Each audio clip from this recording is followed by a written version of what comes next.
Good morning, everyone. Morning.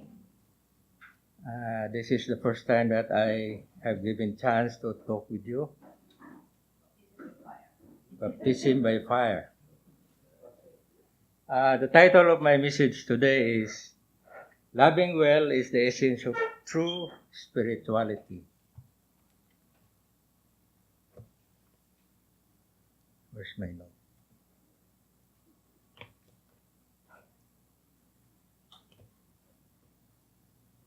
Hirap pala magsalita ng first time, nanginginig.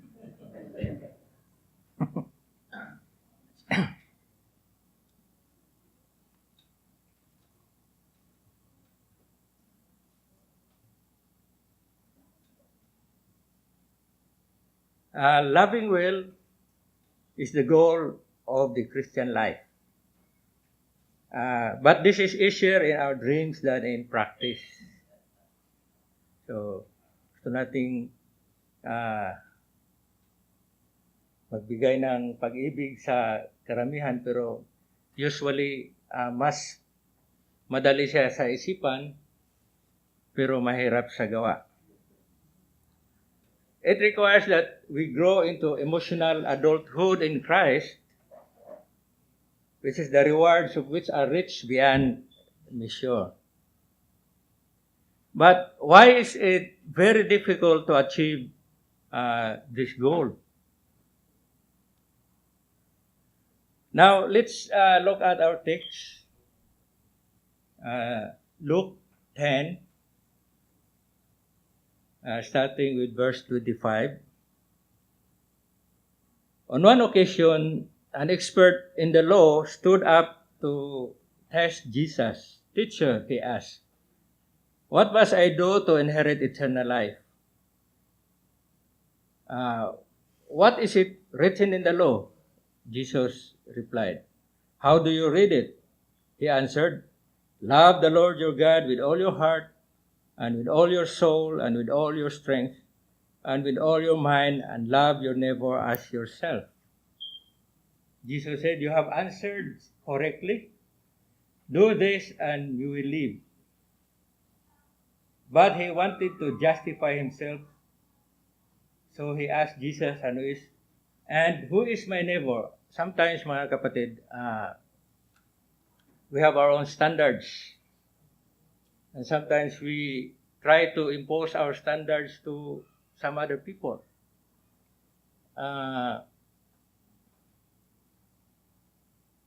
When I look at our gate and I saw lots of children, usually my standard, I try to apply my standard to them. Kaya ang isang tanong na nasa isip ko, bakit ganito itong mga bata ito? Napakaingay naman. So that's imposing my standard sa kanila. Minsan nakalimutan natin na sila, meron din silang sarili-sariling standard. Bakit naglaro sila dyan? So, sometimes we justify ourselves. This is what the one of the experts asked Jesus. To justify himself, he asked, "Who is my neighbor?" And so Jesus Christ gave this parable. In reply, Jesus said, "A man was going down from Jerusalem to Jericho. When he fell into the hands of robbers, they stripped him of his clothes, beat him, and went away, leaving him with half dead." If we are in the place of that person being robbed,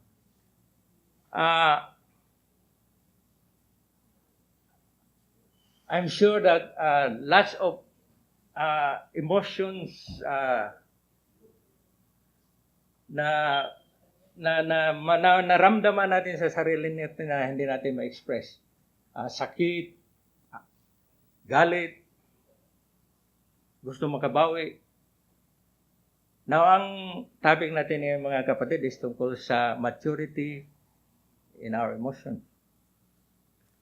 At kung ilagay natin ang sarili natin sa tao na ni-rob, maraming mga emotions na nasa loob ng puso ng tao na yon na kanyang naramdaman. verse 31,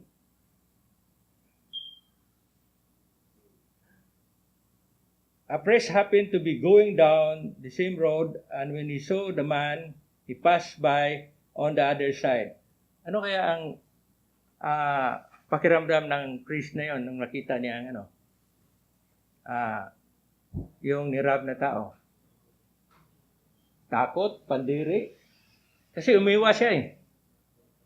And isa siya sa religious siguro makitasabi natin na tagapagbigay ng magandang message ng salita ng Diyos. Pero umiwas siya. Anong emosyon na nandoon naramdaman niya? So to pass by on the other side, a Levite also passed. So umiwas din doon sa kabilang side. So marami mga emosyon na naglalaro dito mga kapatid. But a Samaritan, as he traveled, came where the man was, and when he saw him, he took pity on him. He went to him and bandaged his wounds, pouring on oil and wine. Then he put the man on his own donkey, took him to an inn, and took care of him. The next day, he took out 2 silver coins and gave them to the innkeeper. Look after him, he said. And when I return, I will reimburse you for any extra expense you may have. Which of these 3 do you think was a neighbor to the man who left into the hands of robbers? The expert in the law replied, the one who had mercy on him. Jesus told him, go and do likewise. Mga kapatid, ang nagsasalita dito sa parable na to ay si Jesus Christ. The man in authority. And sinabi na, do it likewise. So kung titingnan natin ang istorya, ang Samaritan ay kalaban niya ng mga Jews. Hindi sila magkatinginan eye to eye.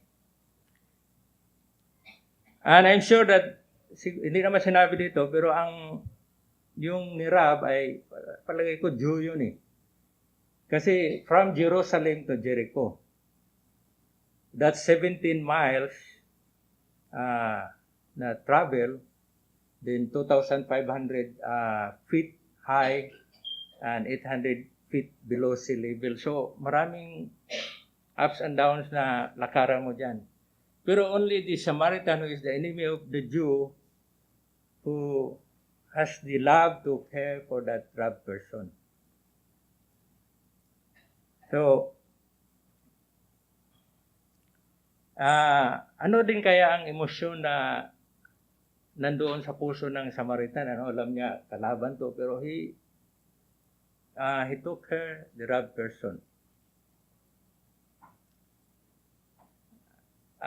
Sa atin kaya, kung mayroong mga ganyan, ano kaya mga emosyon na nandyan sa atin? Are we willing to help? Are we willing to run away? Are we willing to justify? Tayo ba'y magagalit o tayo maawa? Tayo lang ang makasagot niyan.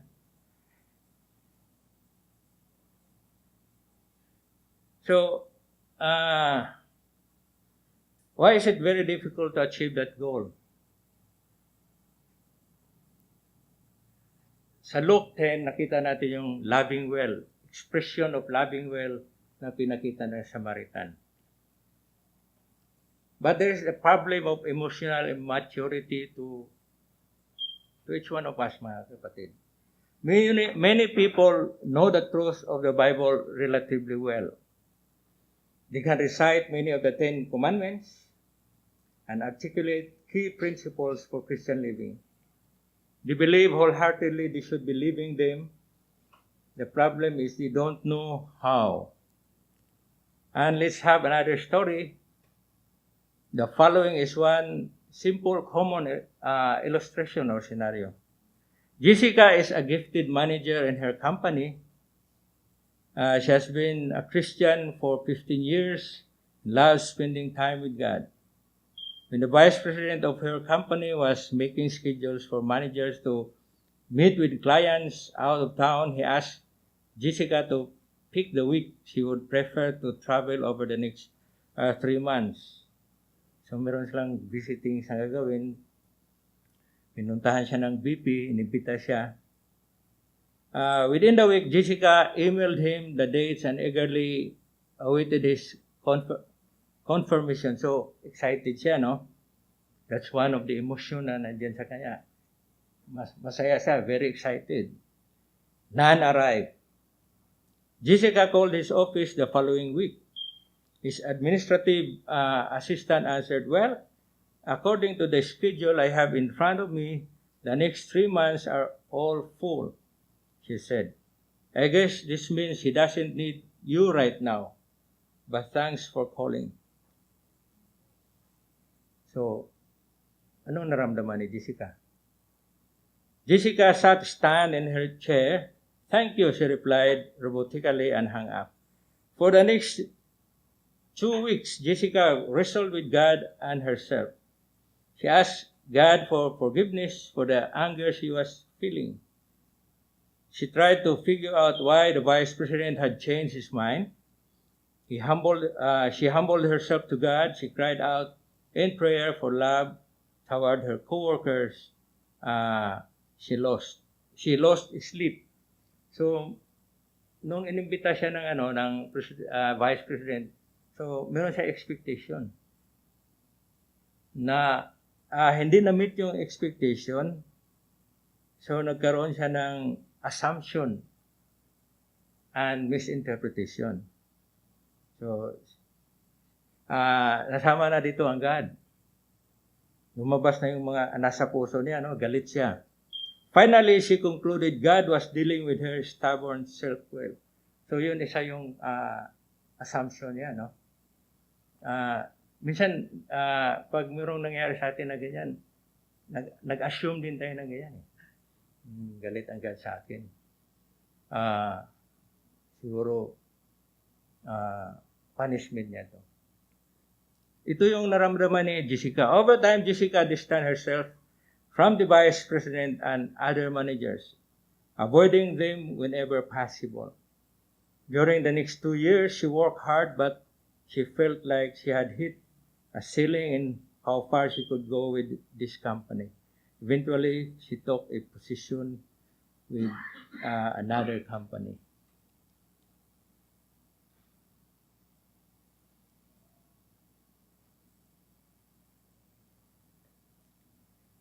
Jessica is committed to her personal relationship with Jesus Christ.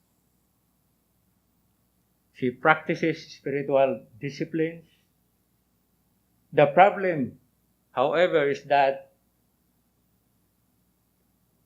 her commitment to Jesus Christ does not include relating to people in an emotional, mature way.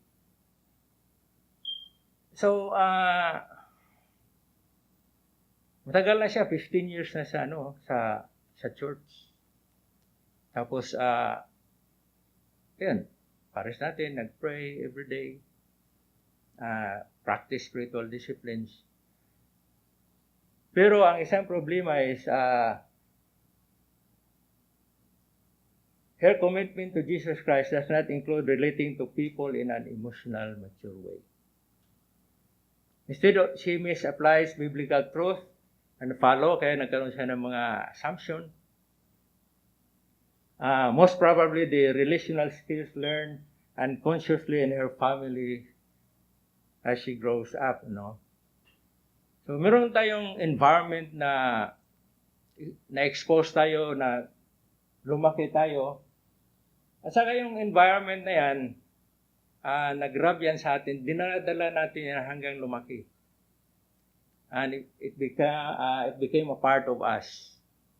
And we express that, we live that out. That's the reason why Jesus Christ, when He came, that's part of the renewal na ginagawa niya sa atin. Binabago niya ang ating pananaw. Kasi, minsan, hindi pala tama yan eh. Mali pala yan. What assumption is she making about her vice president? So, nag-assume na kagad siya sa vice president niya. his administrative assistant about God's will for her life. Sabi niya, siguro God dealt with my stubbornness. What might she have done to prevent her pain, to preserve her relationship at work? Ang ginawa niya, nag-withdraw siya, niwasan niya yung mga co-workers niya, vice president. And so, ang nangyari, hindi siya nagkaroon ng magandang relationship. Why is that? Because of her emotional immaturity, yung anger niya nandoon.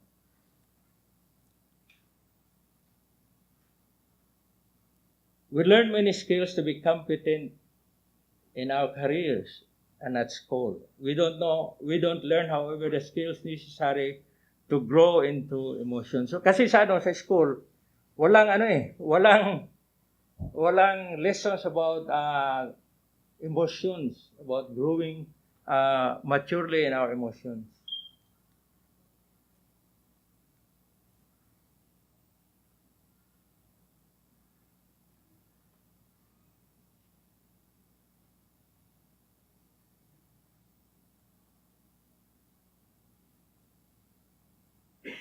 So the Bible is clear what we are to do. Part of growing into an emotionally mature Christian is learning how to apply practically and effectively the truths we believe.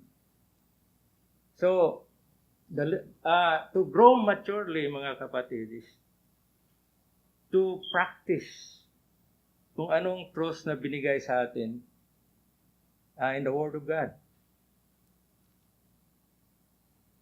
And mind nyo mga kapatid, truth is unforgiving.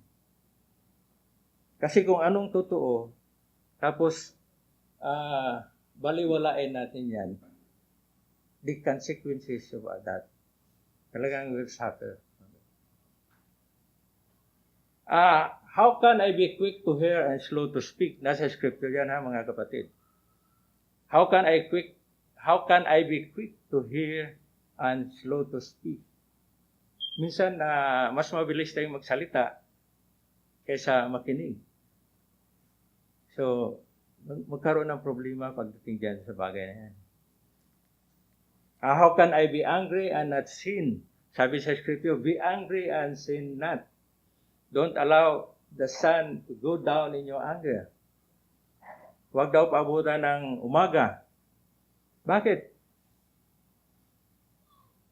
Kasi ang galit goes to cover up love. Ang ibig sabihin noon, yung love mo sa puso mo nawawala during the time na galit ka. The good things that you want to do to that person that you love ay na-cover upan yan. Hindi mo na magawa. So the instruction is don't allow your anger don't allow the sun to go down on your anger. Kasi pag tumagal yan, maraming pain na maramdaman.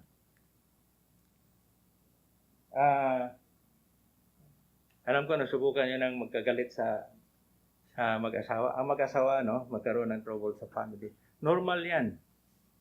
Pero how many of us mabot ng isang linggo?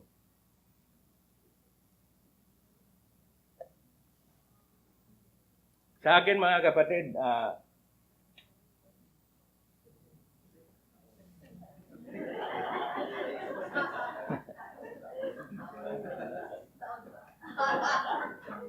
isang gabi lang. Hindi ako makatulog hanggang hindi ma-settle down yung problema. Pag umabot yan ng another day, nako, mahirap na yan. The man has to always do the first move to reconcile. Para sa akin, I do the first move even if kasi it takes two to tango, sabihin mo man na nagkamali ako o nagkamali siya, basically, both of us are at fault. Both of us are at fault. How can I watch my heart above all else? Nasa Proverbs yan, ano? Ano ba natin maingatan yung puso natin na pag yung anak natin humingi ng 5 piso, hindi natin masigawan? That's an emotional outburst, ano? Hingi ka naman ng 5 piso, anong gagawin mo dyan? Eh ngayon, hindi na yata pwede yung 5 piso, ano?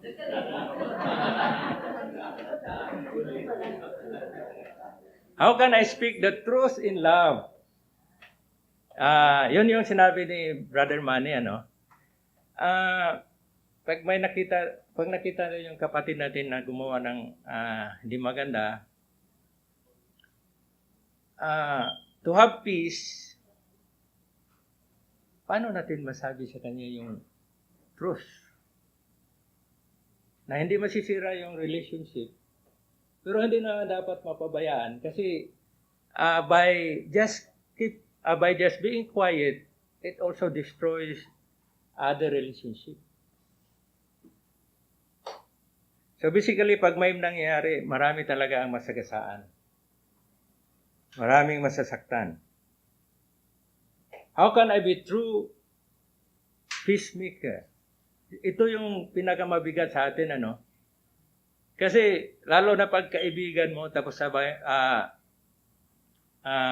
kita mo na medyo mali siya. Pero for the sake of peace, hindi mo na sasabihin sa kanya. Just let the time goes on. Kaya lang, siya, at peace siya, pero ikaw hindi. Sa loob mo, dala-dala mo yung bigat eh. So how can we be a true peacemaker? Nasabihin natin sa kanya, yung nakikita natin, in a way na hindi naman mag-cause ng conflict, ano? How can I mourn? Paano tayo mag-mourn kung sakaling matayan tayo? Or yung paano mag-mourn yung mga dalaga at binata kung hiniwalayan sila ng girlfriend, boyfriend nila?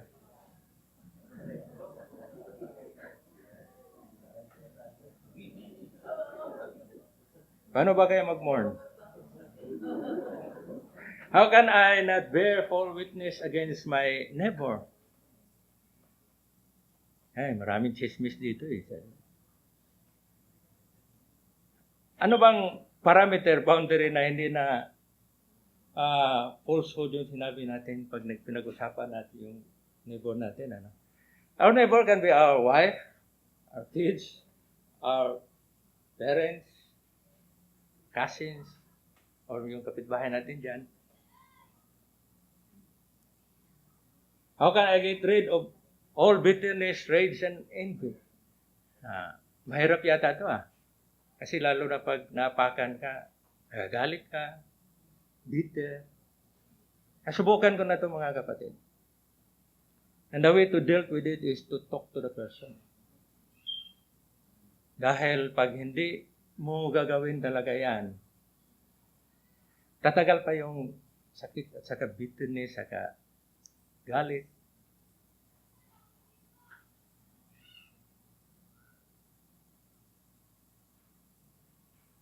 So, if we go back to the story of the parable of the Samaritan and the story of Jessica, anong nakikita natin doon? Anong magkaiba doon, mga kapatid? Kita mo ang Samaritan, inspired na enemy ang turing sa kanya ng mga Jews. He practiced his love well na tinulungan pa rin niya yung kalaban niya, Jew. Saka yan yung sinabi ni Jesus Christ sa Matthew 5, love your enemies. Nung sinabi niyang love your enemies, do good. So if we love our enemies, we cannot love him only in our minds, We have to do good. Pero si Jessica, nagkaroon na kagad siya nakaramdam siya ng sakit, parang rejection, nag-assume na siya. Saka isang assumption na ginawa niya is, siguro galit ang God sa kanya. Marami tayong mga ganyan na experiencehan, magkaiba-iba lang ang mukha. So, tingnan natin to mga kapatid. Emotional infants, children, adolescents, and adults. Jesus preached great messages to the multitudes. Yet he knew that would not be enough for the people to truly get it. So he chose 12 disciples para doon, by leaving this out, maipakita niya. For 3 years, he modeled it, mga kapatid, no? How this will work out in a practical way. He supervised, he imparted power. Jesus knew inspiration was not enough. It's good to be inspired. But if it's not being practiced, which that's what Jesus Christ taught to the apostles, inspiration is not enough.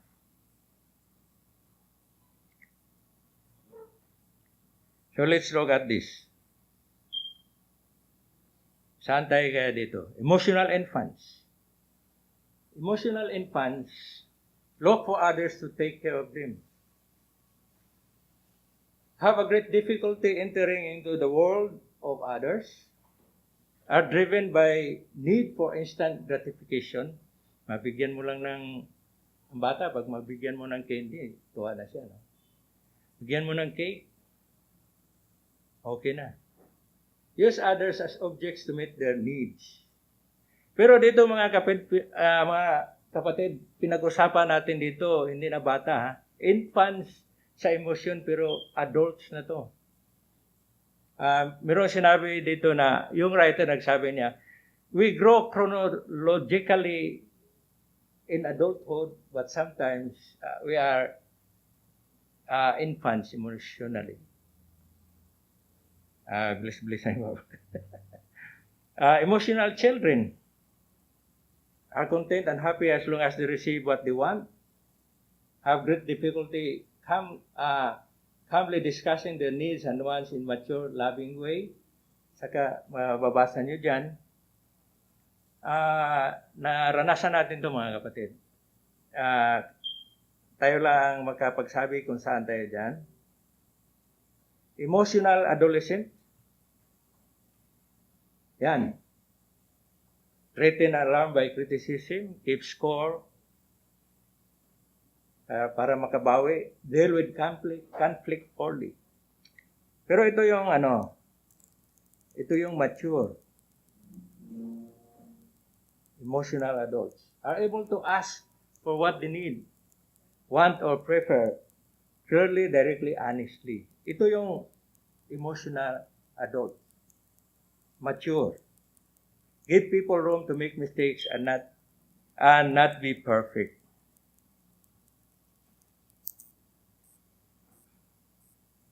Appreciate people for who they are, the good, the bad, and the ugly, not for what they give back. So, as emotionally mature Christian adults, we recognize that loving well is the essence of true spirituality. So this requires that we experience connection with God, with ourselves, and with other people.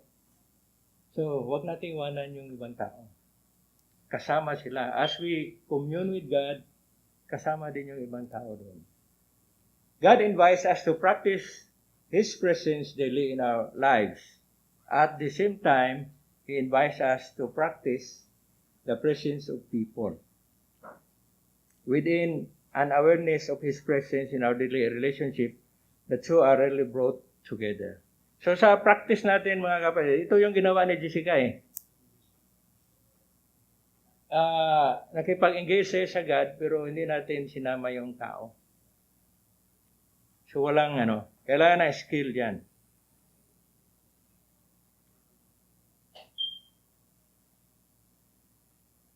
So, in application, to love someone is to do what is good for that someone. Because to love someone, the tangible thing na makikita natin to love, pag i-love natin yung isang tao is to do good.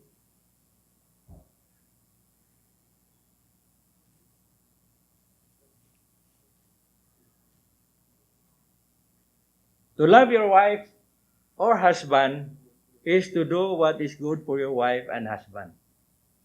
Pero mga brothers and sisters, it doesn't mean na yung desire ng wife or husband na contradictory, na hindi tama, pagbigyan natin. We have to deny it. Because denying it is loving that person. To love your child or to love your children is to do what is good for your child or your children. Now, there are things that our children would like to ask from us. Sabi, Dad or Mom, bilhan mo ako ng kotse. Ano pa lang siya, 10-year-old pa lang siya. Pabili na siya ng kotse. Pagbigyan mo ba yan? Pag binigyan mo siya, that's not loving him or her. Because it will not do good sa kanya. You have to deny it. That's part of loving the person. To love me, sometimes I have to deny things that I like because it's destructive to me. So to love ourselves, we have to deny desires. I-deny natin yung mga desires na hindi maganda. And to love God is to do what is good for God. Ngayon ba narinig to? To love God is to do what is good for God. Ano bang good sa God? What glorifies Him? What praise Him? Kaya lang makasagot yan. Ano bang naka-praise sa Kanya, naka-glorify sa Kanya? That's good for Him. That's good for God. Gagawin natin yan because that's love in practice. Maraming salamat.